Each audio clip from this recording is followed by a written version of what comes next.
selamat pagi Happy Sword Family. Berjumpa lagi dengan saya dalam renungan pagi ini. Mari kita berdoa. Tuhan Yesus, terima kasih untuk pagi ini. Terima kasih untuk tubuh yang sehat, jasmani dan rohani yang kuat di dalam Engkau. Tuhan, sebentar kami mau siapkan hati kami, buka hikmat kami, sehingga kami mengerti setiap rema yang akan diberikan, disampaikan.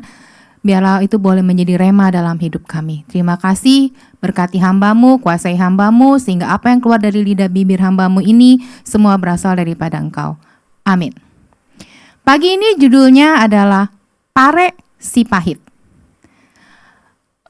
Pare muda itu rasanya sangat pahit, terutama kalau kita yang nggak bisa mengelolanya, itu kita nggak bisa tuh masak berulang-ulang juga pare itu tetap pahit. Dan banyak orang yang gak suka sama si pare ini. Karena apa? Karena rasanya yang pahit.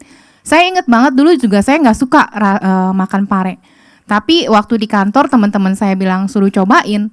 Awal-awalnya sih saya takut. Terus teman saya bilang cobain dulu, enggak terlalu pahit. Akhirnya saya coba beraniin diri untuk cobain makanan itu. Setelah itu rasanya masih ada pahit-pahitnya.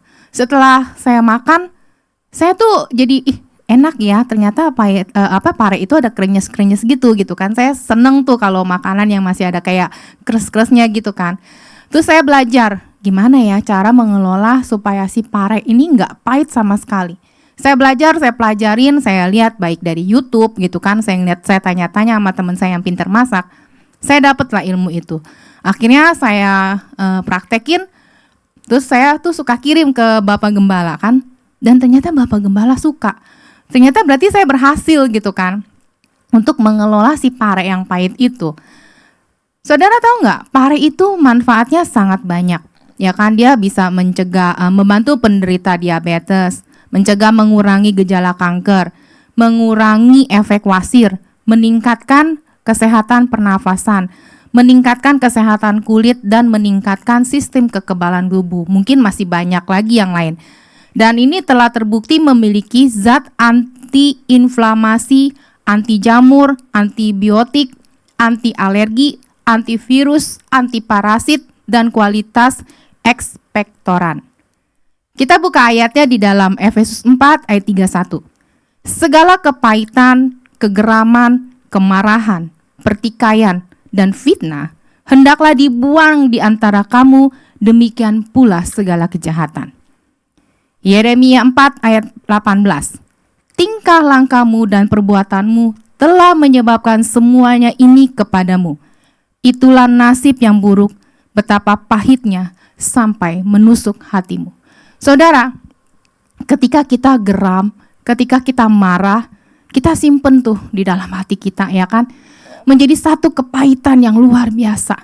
Apalagi kalau kita harus ketemu sosok orang itu di depan, di gereja apalagi gitu kan. Pokoknya aku gak mau ngelihat, rasanya aku sakit kalau lihat orang itu. Padahal saudara tahu gak, orang tersebut gak mungkin ngerasain kemarahan saudara dan kepahitan saudara. Walaupun sekalipun orang tersebut yang berbuat menyakiti saudara, sampai saudara merasa sakit dan menjadi pahit, orang tersebut tidak merasakan apa-apa. Jadi saudara, mari kita kelola rasa pahit yang ada di dalam hati kita, di dalam hidup ini. Bagaimana? Seperti saya mengelola si pare tersebut, mengelola supaya nggak ada lagi rasa pahit itu di dalam masakan pare saya. Saudara, sama dengan hati kita. Kita harus rilis pengampunan. Kita harus buka pengampunan, buka ruang maaf. Terutama buat diri kita sendiri, saudara. Kita harus ampuni, kita berdamai dulu nih. Oke. Kayak saya misalnya ya gitu, misalnya contoh kasus. Saya kesel misalnya sama si A gitu kan, nyakitin saya sampai demikian. Orang ini membanding-bandingkan saya, tapi saya harus berdamai.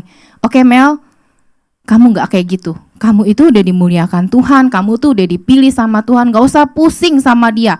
Gak usah, sekalipun orang itu udah nyakitin kamu, Tuhan itu gak pernah nyakitin. Saya harus confess, saya bilang, Tuhan, saya Amelia, saya mau mengampuni si A yang sudah mungkin dia tanpa sadar atau dengan dia sadar menyakiti saya, membanding-bandingkan saya, menjahati saya, membicarakan saya yang tidak baik, saya lepas pengampunan atas orang itu dalam nama Yesus. Amin. Harusnya saat itu saya benar-benar rilis pengampunan terhadap orang itu. Setelah itu, saya harusnya sudah tidak ada perasaan pahit lagi.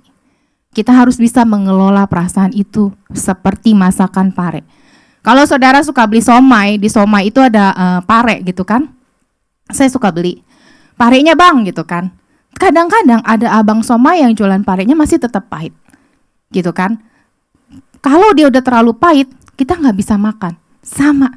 Ketika kita udah terlalu pahit, Tuhan juga nggak akan bisa bertindak apa-apa. Karena itu kuasanya Tuhan berikan buat kita. Kita harus melepaskan pengampunan sehingga kita tidak terlalu pahit. Sehingga Tuhan itu tidak akan melepaskan kita. Karena Tuhan gini, kamu harus mengampuni. Itu udah perintah dari Tuhan. Ketika kita mengampuni, kita akan merasa, pasti deh. Kita ketika mengampuni, kita rasa pahit itu hilang, kita akan rasa plong gitu kan. Kita rasanya lega gitu. Tapi kalau saudara hidup dalam kepahitan, saudara kemana-mana merasa orang-orang tuh jahat sama saudara.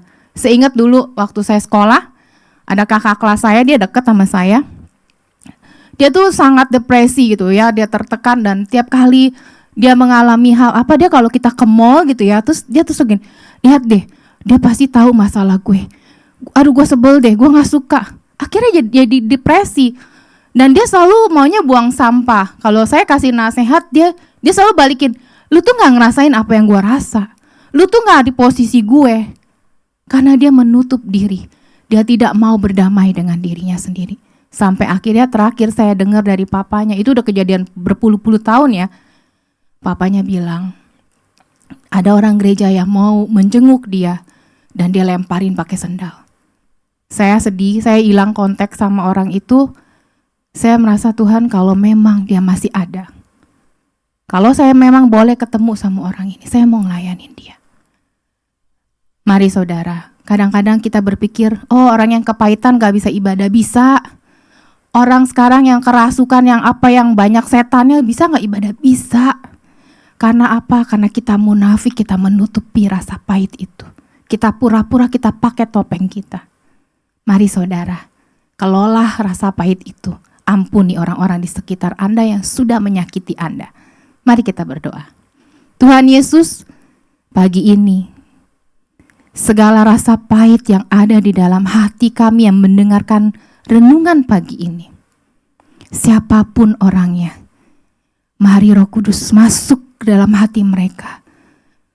Mulai bekerja dalam hati mereka. Ajak mereka untuk bisa berdamai dengan diri mereka terlebih dahulu. Sehingga mereka dapat melepaskan pengampunan buat orang-orang yang salah dengan sengaja ataupun tidak kepada orang ini. Tuhan, dalam nama Tuhan Yesus, bekerjalah, lembutkan hati mereka pagi ini. Maka pengampunan dicurahkan atas mereka juga. Terima kasih Tuhan. Hanya dalam nama Tuhan Yesus. Haleluya. Amin. Mari saudara, kita ampuni orang-orang yang menyakiti kita. Selamat pagi, Tuhan Yesus memberkati.